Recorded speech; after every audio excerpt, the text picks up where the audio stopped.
So, double dye stabilisation. Oh, YouTube, double dye stabilisation. Ever heard of it? I hadn't. There's me thinking that resin would go in the wood a little bit and colour the wood.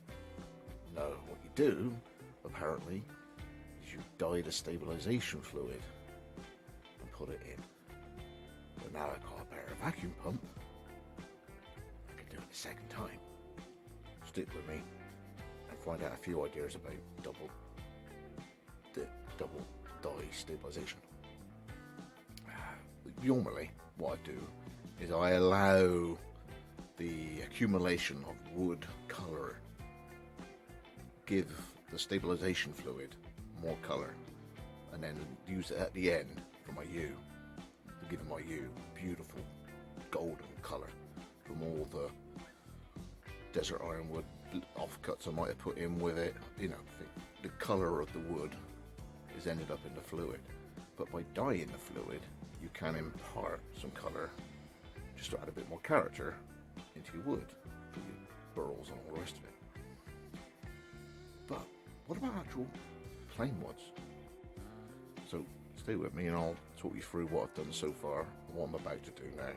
This double dye stabilisation sort of journey I'm on.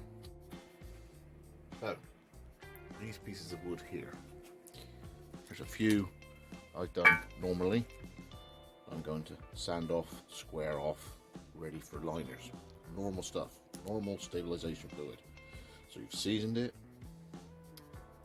just prior to you doing it on the day or the night previous.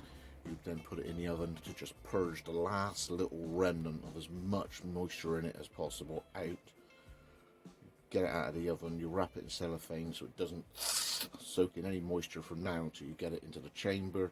You put it in the chamber when it's cool, not murder hot, because you don't want to cure the resin off at the end caps, at the end grains as it were, so you don't plug it all up anyway. So you wait for it to cool, fill it up with fluid, back, sit in the thing, stabilisation fluid, soak it for overnight at least, and then you won't cure it. That's the normal way of doing it. What these have had, and I can see the difference already. The first time you seasoned it as normal, you dry it off as normal, you allow it to cool, you put it in a jam jar or you put it in your vessel and you just allow it to soak, not under vacuum, not under vacuum. So that's soaked, drained off about 20 minutes. No doubt about it, the fluid has gone in with some dye. So there's some red, blue, and a bit of purple in there. I've got one colour. It's gone in, soaked in, the bubbles are coming out as it's just sat there. You can hear it all going off inside. Drained it off, kept that colour separate than the new stuff, and then cured it as normal in the oven. Now, because it's not under vacuum, I have the opportunity to vacuum it again and then just get a little bit more in. If I did it as normal, i.e. coloured, once I vacuumed it once, that would be it. You get one good chance at it. Well, this you've had a half a chance to get the dye in. This is what the double dye theory is, I think. And then the second time, you do it under vacuum. The vacuum tube with your stabilisation fluid in that's got dye in it. Okay, so aluma dye or resin dye. Because the second time, once you've scrubbed all this off, you've opened up the pores a little bit more, you then vacuum the bejesus out of this just to get the last opportunity to get any colouring in it. So this is the stage I'm at now. So I'm about to say hello with a number 36 grit for anybody who's new. No doubt about it, it has coloured the wood to a little bit. My London plane is undoubtedly darker. Not much, but it's darker. I got some redwood and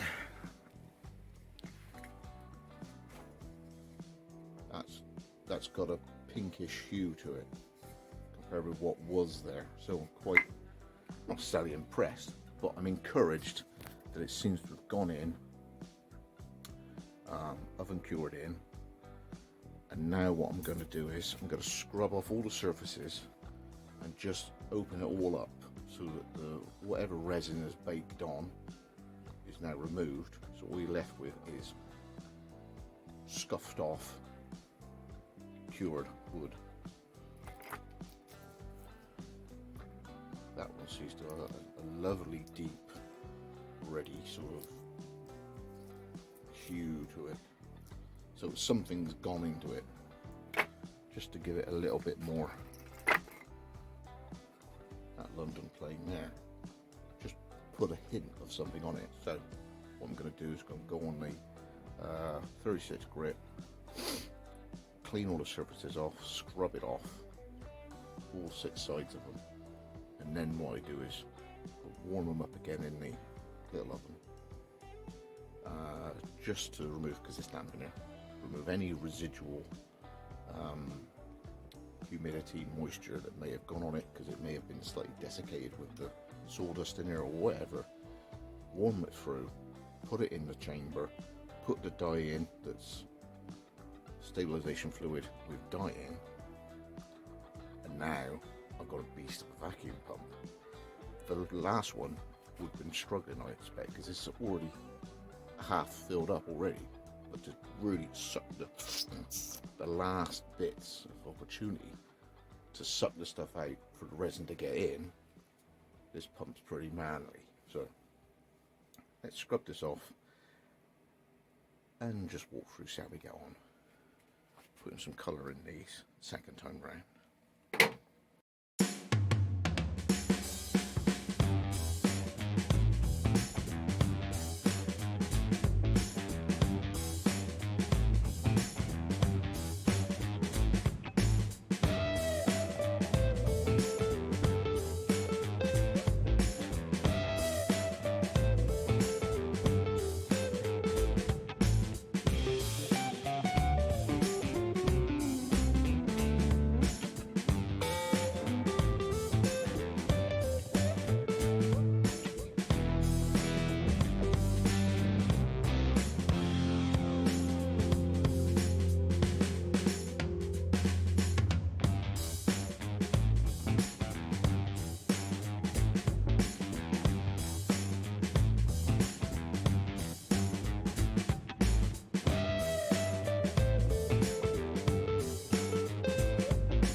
So having used the belt sander, belt grinder on these pieces of wood, they don't sand, they don't machine like raw wood. It does feel like there's some stabilization going on, but it feels more like a tannalized fence post, if that makes sense. The sawdust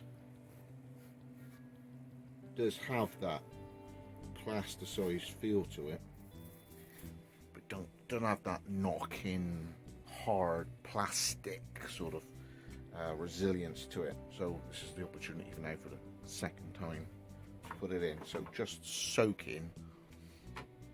I don't think rams the stuff in. I don't know.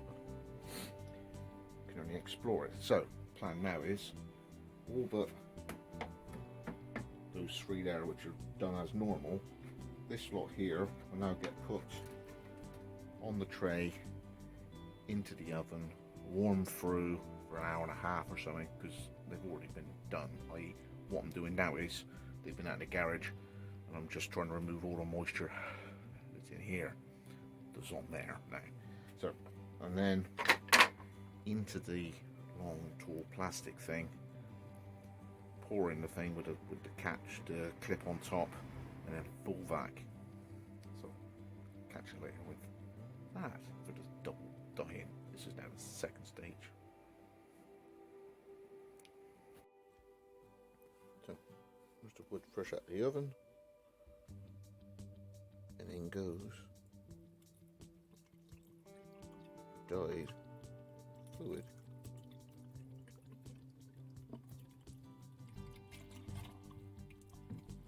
And just to make up the volume, it's the new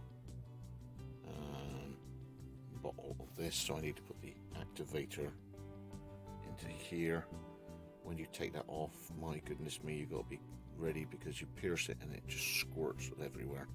So it's virtually always under pressure. You put it in there, shake, and then you just top up one little bit in there, and then that, once that's it, that's dyed now. So I shall keep this as clear, and when I recover that, it'll go back into that bottle as coloured. So I'm going to put the, it's always a bit of a faff, this. Got some squidge. Mess. Okay. Now I've made a bit of room, I've filled a little bit of this back into this bottle, just to make sure I get it all in there, because this is really thick and that's quite runny. So put in as much as you can, give that a shake, pour some of that back in the weir just to get the last little bit, and then pour the rest of it into your bowl. So I was giving that a good shake.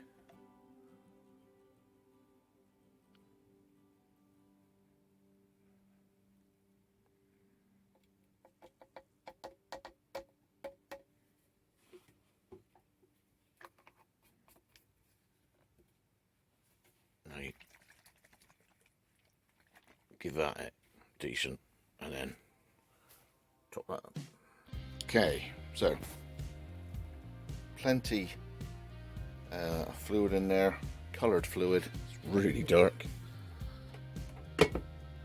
On goes the lid, the valve open. Beastie vacuum pump. I got the heater on just to try and keep the chill out of the room. So, and this time it's there.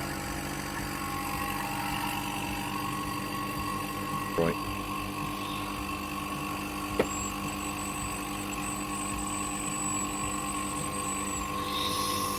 There it goes. There she goes. Had a lump of crap under it, I spit. Got to go real gentle, because this is a powerful machine.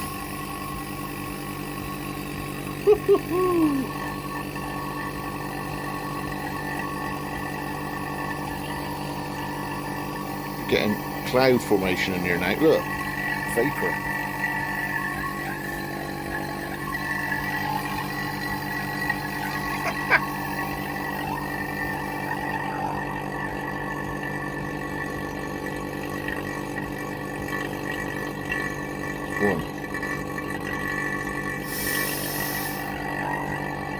That's one beast of a vacuum pump.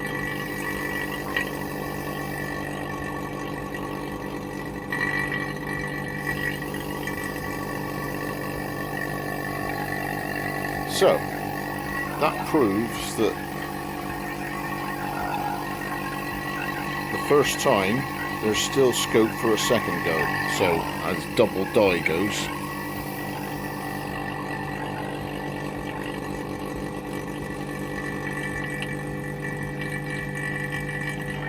that is powerful.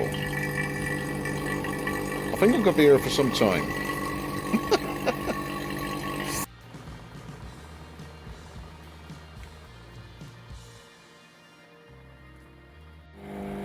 finally settled down. Getting a really good vac. It's not rising up any further, so I shall leave that for a few hours and then oven cure it, and the results we'll see on the next video. So double dyeing, soak it first 15 minutes, oven cure, sand it off, warm it up, put it in the vac chamber, and then pull a vacuum again with stabilisation fluid with dye in it, just to impart a little bit of a hue into the wood. Any questions, please leave a comment. Thanks for joining me, and I'll see you on the next video. Other videos to go to, and Scott Wessex Playtime.